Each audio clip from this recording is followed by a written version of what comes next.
이사야 53장 4절에서 6절의 말씀 제가 봉독하겠습니다. 그는 실로 우리의 질고를 지고 우리의 슬픔을 당하였거늘 우리는 생각하기를 그는 징벌을 받아 하나님께 맞으며 고난을 당한다 하였노라. 그가 찔림은 우리의 허물 때문이요 그가 상함은 우리의 죄악 때문이라. 그가 징계를 받음으로 우리는 평안을 누리고 그가 채찍에 맞음으로 우리는 나음을 받았도다. 우리는 다 양 같아서 그릇 행하여 각기 제 길로 갔거늘 여호와께서는 우리 모두의 죄악을 그에게 담당시키셨도다. 아멘. 이준희 목사님 말씀 선포하시겠습니다.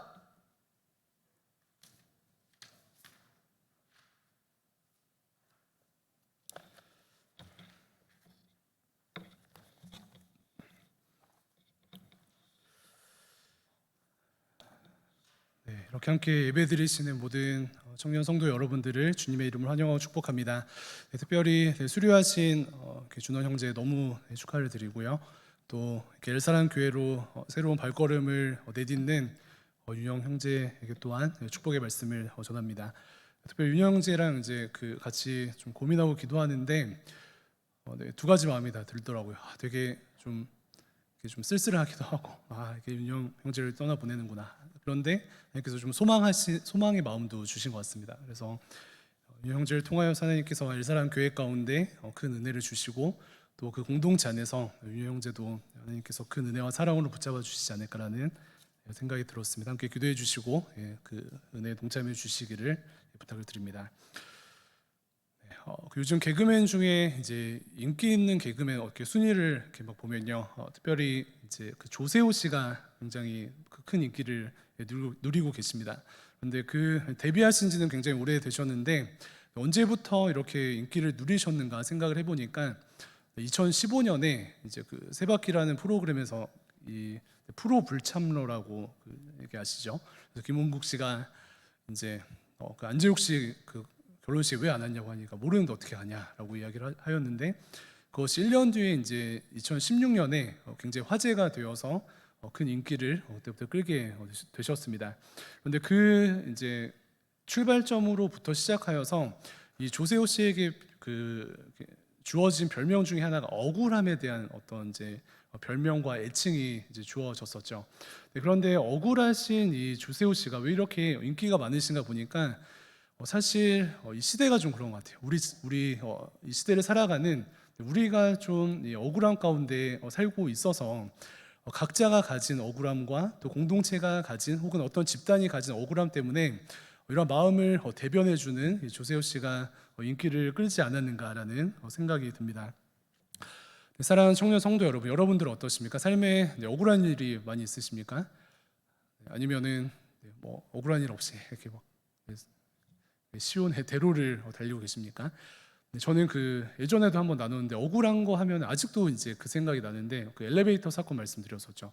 제가 어릴 때 엘리베이터를 탔는데 이제 같이 타고 계셨던 이제 아저씨께서 좀 이제 방귀를 끼셨는데 먼저 내리시는 거예요. 그래서 다음에 타신 분이 저한테 이제 냄새가 난다고 하셨는데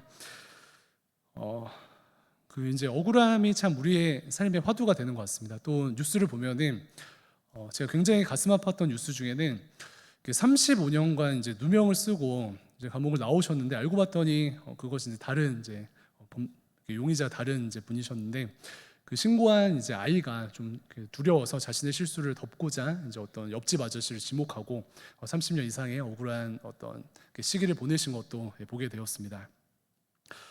그런데 억울함에 대해서 생각할 때 청년 성도된 우리의 삶 가운데 억울함 가운데 어떻게 반응해야 하는가 우리가 생각해 볼 수 있는데 사실 먼저는 이제 율법 정신은 이 땅에 나로 인하여서 억울한 자가 없게 하는 것입니다. 그래서 여러분들이 속한 모든 곳에 억울한 자가 없게 하는 것에 우리의 시간과 마음과 또 힘을 쏟는 것이 청년 성도들의 사명인 줄로 믿습니다. 그래서 사회에도 나 한 사람 때문에 또 내가 어떤 애쓰는 여러 가지 사회 제도들과 또 나의 헌신과 사랑을 통하여서 주변에 억울한 자가 없게 되는 이 율법 정신을 실현하시기를 먼저는 부탁을 드립니다. 그런데 또 다른 측면에서는 좀 이러한 태도가 필요한 것 같아요. 무엇이냐면은 내가 억울함이 없게 하는 이 땅의 하나님 나라를 이루는 이 사명을 감당하는 것에 전력하지만 그럼에도 불구하고 내 억울함에 너무 매몰되지 않는 그런 삶이 필요한 것 같습니다. 이해되십니까? 어떤 균형을 이야기하는 것인데 억울한 자가 없게 하라 이것에 우리가 삶을 드리지만 그것과 동시에 내 억울함에 지나치게 매몰되지 않는 그러한 삶이 필요합니다. 왜 그렇습니까? 우리가 억울함에 너무나도 매몰되게 되면은 나 자신을 변호하는 것에 너무나도 많은 시간을 할애하기 때문에 그렇습니다. 그렇기 때문에 이것을 경계해야 합니다. 경험상 저도 이제 목사로 혹은 청년 성도로 저도 살아가는데 어떤 순간순간마다 혹여나 이제 지나치게 해명을 하고 자기 변호라는 이제 단어를 사용하는데 자기 변호를 하게 되면은 아이러니하게도 그 시간들 속에 사단 마귀가 틈타더라고요. 네. 그런데 그러한 삶을 선택하지 아니하고 그럴 수 있지.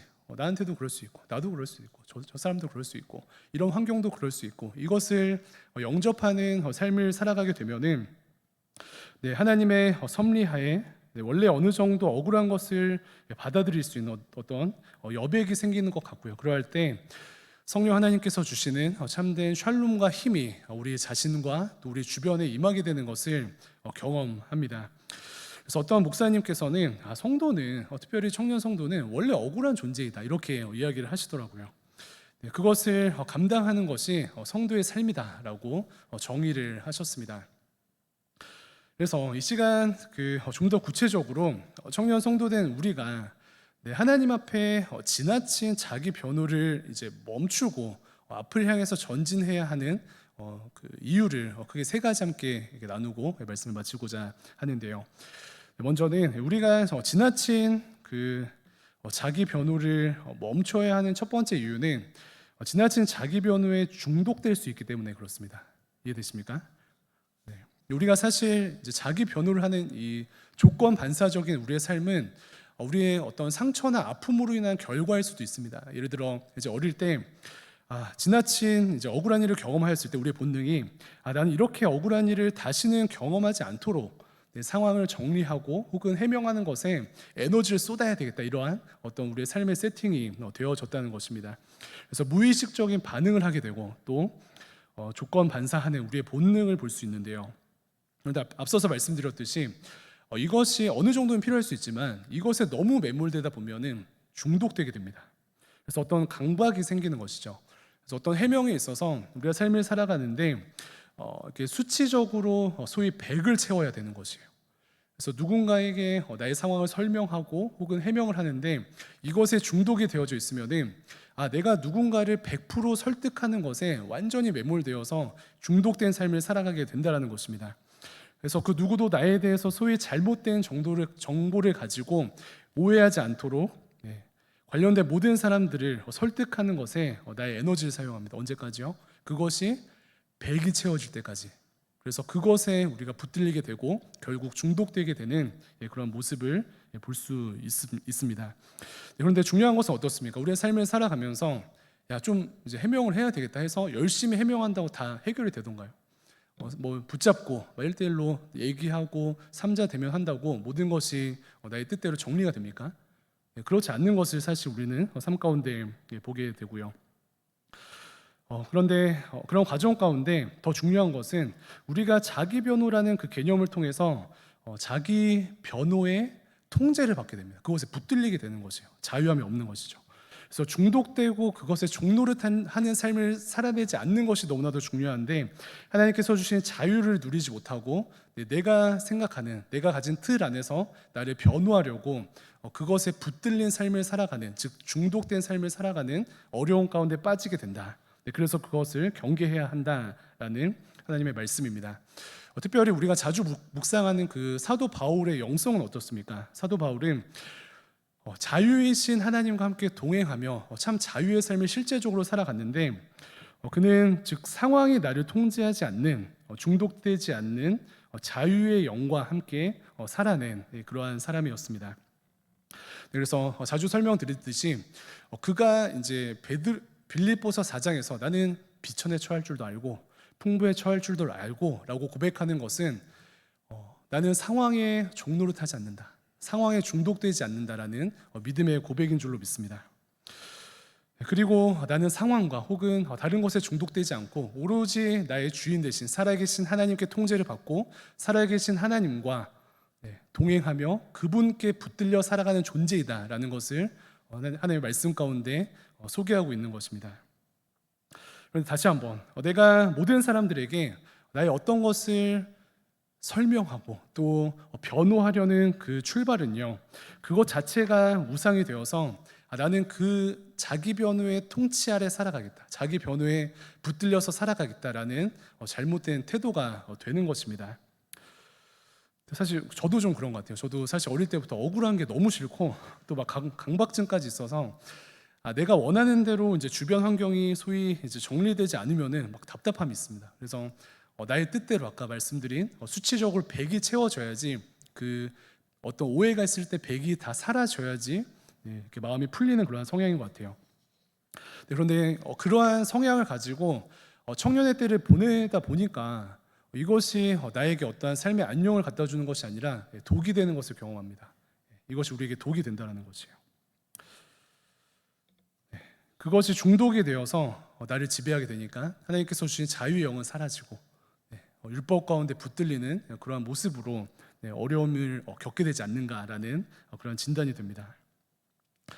그래서 죄송하지만 그 같은 맥락에서 SNS도 마찬가지거든요. 이제 우리가 인스타그램 엄청 열심히 하는데 이제 미디어 금식 할 거거든요. 미디어 금식 일주일 동안 하는데 사실 우리가 이 인스타그램이나 SNS 같은 것에 좀 지나치게 집착하는 이유는 무엇입니까? 요즘 SNS 시대에 우리가 단순히 소통이나 재미를 위해서 SNS를 활용하고 있습니까? 아니면 다른 어떤 접근이 있습니까? 네, SNS에 중독된다라는 것은 저도 굉장히 이제 경계하려고 하는 것인데요. SNS를 열심히 한다는 것은 단순히 눈 나빠지니까 그만해라, 혹은 단순히 시간을 많이 뺏기니까 SNS를 그만해라라는 접근이 아니라 SNS를 통하여서 자기 증명과 그리고 자기 변호에 중독되는 그러한 삶을 경계하고자 이것을 이렇게 줄이는 방향으로 나아가야 하는 줄로 믿습니다.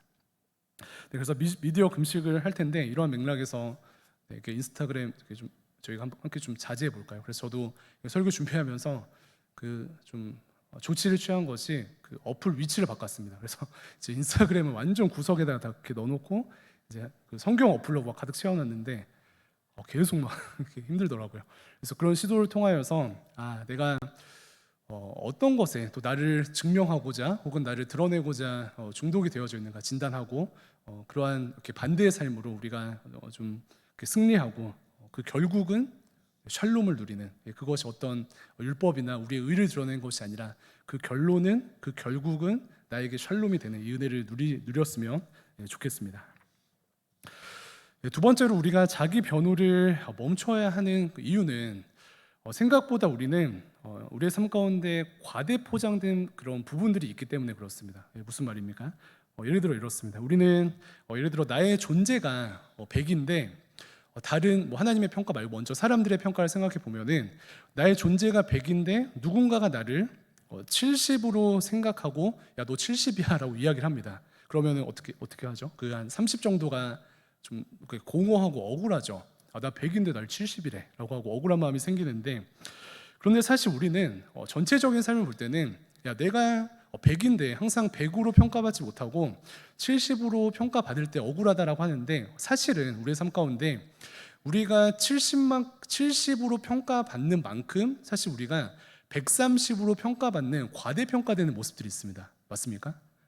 그래서 나는 70으로 평가받아서 억울하고 이것을 변호하고 싶은 마음이 있는데, 사실 우리의 삶을 돌아볼 때는 130으로 평가받을 때는 그냥 모른 척 하잖아요. 나 130, 이거 35바야 이렇게 얘기하지 않고 그냥 그렇게 흘러가잖아요. 그러면은 그 정반합의 모습을 볼 때 우리가 70으로 평가받을 때 굳이 그렇게 막 안달하면서 그것을 증명하지 않아도 된다라는 그러한 접근입니다. 이해되십니까? 네. 그래서 우리의 삶을 보면 사실 이 70, 130 원리를 생각할 때 하나님께서 우리의 삶을 이렇게 붙드시고 섭리하시는 그 과정을 보면은 감사하게도 좀 반반인 것 같아요. 그래서 하나님께서 어떨 때는 100인 그대로 평가받게 하시고 어떨 때는 70으로 평가받게 하셔서 좀 억울하기도 한데, 또 나중에는 130으로 평가받게 하셔서 그 합을 이루시는 그런 하나님의 섭리를 보게 됩니다. 그래서 이 원리를 생각할 때 결국 소위 뭐 조삼모사구나 하면서 우리에게 이렇게 찾아오는 것은 무엇입니까? 자유함이 찾아오는 거예요. 네. 그래서 우리가 지나치게 과소평가 받는 것에 예민하지 않고 우리의 삶 가운데 자유를 누리는 것이 우리의 능력이 되는 줄로 믿습니다. 네, 그래서 장사하시는 분들도 막 이런 원리를 좀 생각하시는 것 같은데 어느 날 이제 지나치게 장사가 이렇게 잘 되는 날이 있죠. 130에 장사가 되는 날인데 그러면은 이제 그 앞뒤로는 이후 그날이나 그 이후에는 이제 누수되는 어떤 적자에 대해서는 굉장히 관대하신 것을 볼 수 있습니다. 왜 그렇습니까? 난 원래 100을 벌어야 되는데 130을 버니까 다른 것에 관대해지는 것이죠. 네, 그래서 궁극적으로는 우리가 사실 70이냐 130이냐 이런 것에 대해서 이제 진단하면서 자유함을 누릴 수도 있지만 진짜 궁극적으로 무엇입니까? 네, 하나님의 평가에 예민하여서 자유함을 누리면 됩니다. 내가 70을 평가받았냐 130 평가받았냐 이거에서 우리가 그 옷을 벗고 하나님이 나를 어떻게 평가하시는가 그것에 초점 맞추면 됩니다. 그러면은 샬롬이 임하고요. 그때 하나님께서 주신 그 은혜로 자기 변화하는 삶에서 벗어나서 승리하게 될 줄로 믿습니다. 세 번째로 우리가 자기 변호를 멈춰야 하는 이유는요, 다름 아닌 오늘 본문에서 소개하는 예수 그리스도 때문입니다. 누구 때문입니까? 우리가 자기 변호를 멈춰야 하는 이유, 그리고 자기 변호를 멈출 수 있는 이유는 예수님 때문입니다. 기업을 생각할 때 사실 어떤 조직에서 그 사원들의 태도는 그 대표님의 태도와 연결되어져 있습니다.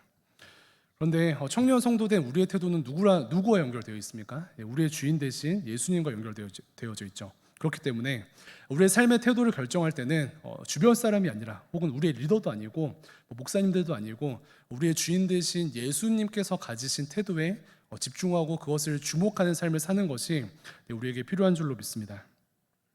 근데 예수님 어떠십니까? 예수님 어떤 삶을 사셨습니까?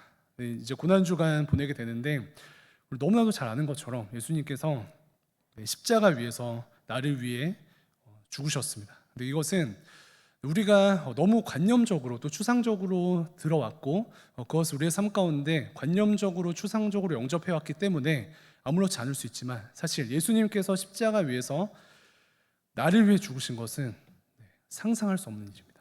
상상할 수 없는 일이에요. 예수님의 삶 자체는 인간의 몸으로 오신 것조차 억울함의 시작입니다. 그러시죠? 인간의 몸으로 오신 것조차 억울함의 시작이셔요. 하나님 대신 예수님께서 천지를 지으시고 하나님 대신 예수님께서 시간을 지으시고 하나님 대신 예수님께서 공간을 지으셨는데 거기에 들어가시는 것이죠. 말도 안 되죠. 예수님께서 창조하신 곳에 들어가서 본인을 가두시는 것입니다. 이거 자체가 말도 안 되는 억울한 일이십니다. 시공간에 갇히시는 것조차 그 출발조차 억울한 일이신데 그 끝은 무엇이었습니까? 십자가에 못 박히셨어요. 누구 때문에? 우리 죄 때문에. 억울한 자체셨습니다. 십자가에 못 박히신 것은 지금이야 우리가 저희도 예전에 십자가를 뒤에 놓고 또 십자가 액세서리도 하는데 사실 예수님 때문에 우리가 이 십자가를 액세서리로 이제 되게 아름답게 이렇게 여기고 이렇게 있는 것인데 예수님 당시의 십자가는 비참함과 저주 그 자체였습니다. 그런데 예수님께서 그 십자가에 못 박히셨어요. 인간의 몸으로 오신 예수님께서 시간과 공간에 갇히실 뿐만 아니라 비참하신 십자가 위에서 죽임을 당하셨습니다. 그런데 중요한 것은 어떻습니까? 예수님께서 시공간에 갇히셨는데 예수님께서 십자가에 못 박히셨는데 자기를 변호하지 않으셨습니다. 오늘 본문 말씀 한번 더 읽어보도록 하겠습니다. 이사야서 말씀 본문 4절과 5절 함께 읽겠습니다. 시작. 그는 실로 우리의 질고를 지고 우리의 슬픔을 당하였거늘 우리는 생각하기를 그는 징벌을 받아 하나님께 맞으며 하나님을 받는다 하였노라. 그가 찔림은 우리의 허물 때문이요 그가 상함은 우리의 죄악 때문이라. 그가 징계를 받음으로 우리는 평화를 누리고 그가 채찍에 맞음으로 우리는 나음을 얻도다. 예수님의 고난에 대해서 예언하는 이 이사야서 특별히 53장은 무엇을 선포합니까? 예수님께서 우리의 질고를 지고 우리의 슬픔을 당하시는데 우리는 생각하기를 예수님께서 잘못하신 것이 있으셔서 하나님께 징벌을 받으시는구나 이렇게 생각한다라고 기록합니다. 특히 당시 예수님을 못 박는 사람들이 이러한 태도로 예수님을 바라보았을 것 같아요. 아니 도대체 예수님께서 얼마나 큰 잘못을 했길래 저렇게 끔찍한 십자가 형벌을 당하는가? 아니 도대체 예수님께서 얼마나 더러운 자이길래 저렇게 끔찍한 십자가 형벌을 당하는가? 이러한 취급을 받으셨는데요. 예수님 마음이 어떠셨을까요? 억울하신 예수님이십니다. 사람들 조롱합니다. 야, 너가 하나님의 아들이면은 십자가에서 내려와봐 라고 조롱하는데 그 조롱 속에서 자기 변호하지 않으시고 십자가 위에 머무셨습니다. 우리 같으면 어떻습니까? 잠깐 내려와서 잠깐 못을 뽑고 다시 올라가 다 해치우고 다시 올라와서 엘리 라마 했을 텐데 예수님께서는 그렇게 하지 않으시고 십자가 위에서 잠잠히 사명을 감당하셨습니다. 자신을 변호하지 않으셨습니다. 그렇게 자기 변호를 버리고 십자가 지신 예수님께서 어떠한 일을 감당하셨습니까? 자기 변호를 버리신 예수님께서 자기를 버리심으로 죄인된 우리를 변호하셨습니다. 죄와 사망으로 죽을 나를 자기 변호를 포기하심으로 죄악된 우리를 변호하셨습니다. 하나님의 진노 아래 죄로 인해 영원히 죽을 우리의 인생을 위해 십자가 희생을 통하여서 하나님의 사랑하시는 자녀들을 변호하셨습니다. 그래서 고난 주간을 통과하는 우리는 그냥 보여주기 식으로 이 고난을 묵상하는 것이 아니라 혹은 저희가 어떤 공동체적인 은혜에 그냥 같이 참여하는 그런 의미로 우리의 신앙으로서의 어떤 고난을 예수 그리스도의 고난에 참여하는 것이 아니라 예수님께서 나를 위해 십자가에서 죽어주셨는데 그 은혜가 무엇인가? 예수님께서는 자기 변호를 버리시고 나를 변호하셨는데 그 은혜가 무엇인가? 치열하게 고민하고 그 은혜를 묵상하면 좋겠습니다. 그래서 묵상하시면서 그렇구나. 나는 젠틀한 척, 괜찮은 척 살아가지만 하나님을 거부한 죄인이었고 나는 젠틀한 척, 또 괜찮은 척 살아가지만 삶 속에서 하나님께서 기뻐하지 않으시는 여러 가지 더러운 죄악들을 행함으로 하나님의 심판을 받을 수밖에 없는 먼지와 같은 존재이구나. 그리고 나는 아무리 나의 열심과 노력을 다하여서 혹은 나의 세상적인 실력을 가지고 스스로를 변호하고 나를 꾸며보려 하여도 나의 힘과 능력으로는 아무것도 변호할 수 없는 자이구나. 이것을 깨닫고 그리스도의 십자가의 보혈 앞에 나가는 모든 청년 성도분들 되시기를 주님의 이름으로 부탁을 드립니다.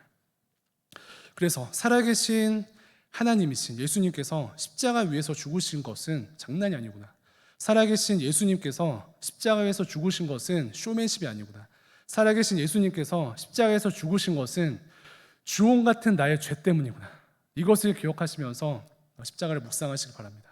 그래서 자주 나누는 것처럼 예수 그리스도의 십자가 앞에 울던지 변화되던 자라. 우는 자는 변화되라. 그리스도의 십자가 앞에 울던지 변화되던 자라.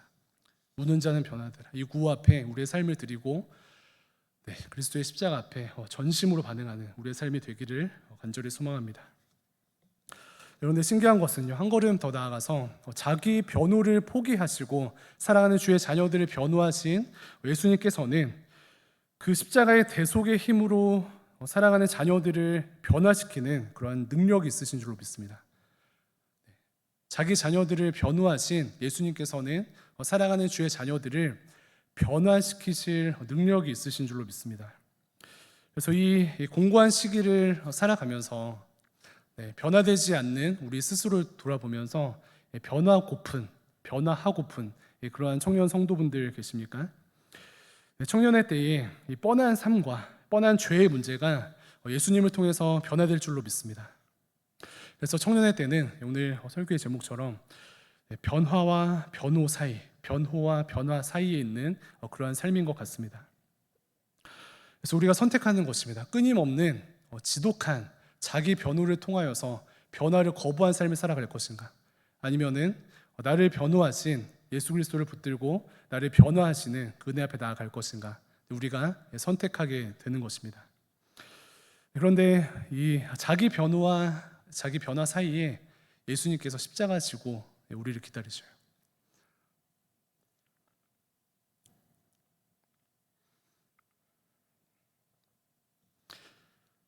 지독하게 자기 변호를 통하여서 죄악된 삶을 살아가는 우리에게 자기 변호를 포기하신 예수님께서 내가 너를 변호하겠다, 내가 너를 변화시키겠다라고 말씀하십니다. 그래서 예수님을 통해 우리의 삶이 변화될 것입니다. 그 예수님을 바라보시고 일주일간 예수님과 동행하시기를 다시 한번 주님의 이름으로 축원드립니다. 고난 주간입니다. 유흥과 오락을 멈추고 예수님을, 나를 위해 십자가 지신 예수님을 진지하게 묵상하시고 은혜를 누리시기를 다시 한번 부탁을 드립니다. 나를 위해 죽으신 예수님을 묵상하시기 바랍니다. 이 기간 동안은요, 우리를 위해서 죽으신 예수님을 묵상하는 것이 아니고 나를 위해 죽으신 예수님을 묵상하는 것입니다. 예수님께서는 도대체 누구시길래 자기 변호를 포기하시는가? 예수님께서는 도대체 누구시길래 나에게 생명을 주시는가?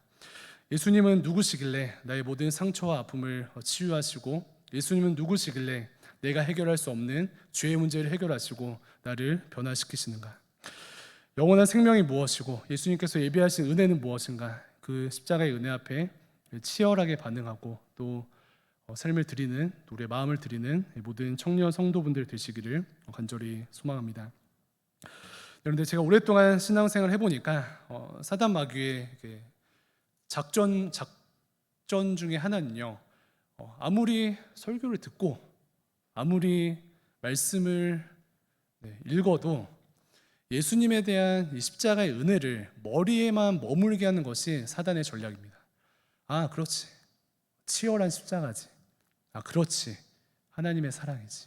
아, 그렇지, 그것에 반응해야지. 그런데 어떻습니까? 우리의 삶이 어떻습니까? 30년 동안, 우리의 20년 동안, 30년 동안, 40년 동안 우리의 삶을 보면은 왜 변화되지 않습니까? 머리에 머물러서 그래요. 머리에 머물러서 그 은혜가 가슴으로 내려오지 않는 것입니다. 그래서 특별히 고난 주간을 맞이하면서 저희가 어떤 장황한 지식을 채우지 않아도 좋을 것 같습니다. 그 대신 선택하는 것은 무엇입니까? 이 피 묻은 예수 그리스도의 십자가를 가슴으로 누리고, 가슴으로 깨닫고, 가슴으로 영접하는 것입니다. 머리로 깨닫고 머리로 채우고 머리로 영접했는데 안 됐잖아요. 똑같잖아요. 왜 그렇습니까? 이것을 가슴으로 영접하지 않아서 그렇습니다. 그래서 하나님 이 시간 지식으로 시작할 수 있는, 지식이 필요하죠. 지식으로 시작하는 그리스도를 향한 이 은혜가 이번 한 주는 정말 치열하게 나의 심장 가운데 내려가게 하시고, 또 그 심장으로부터 시작된 그리스도의 은혜가 전 삶 가운데 전염되어서 그리스도의 충만하심으로 나의 삶을 채워주시옵소서라고 기도하시고 또 예수님과 동행하시기를 주님의 이름으로 축원드립니다. 그렇게 되면은 은혜와 사랑 또 진리가 가득하신 예수님의 은혜가 여러분들의 삶 가운데 실제가 될 것입니다. 머리가 되어서 여전히 공허하고 답답하고 외롭고 쓸쓸하고 짜증나고 분노하였던 여러분들의 삶이 예수님의 그 복음을 가슴으로 영접하고 또 가슴으로 누리는 그 출발을 통하여서 여러분들의 삶이 변화될 줄로 믿습니다. 다시 한번 결단하시기 바래요. 결단보다 영접하시기 바래요.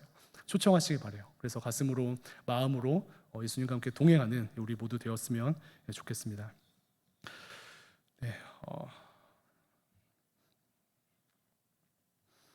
그래서 저희 여러 가지 이제 이렇게 이벤트도 하고 또 이제 하는데, 다시 한번 이벤트를 뚫고 그리스도의 심장을 품는 우리 모두 되기를 다시 한번 주님의 이름으로 축원드립니다. 기도하겠습니다.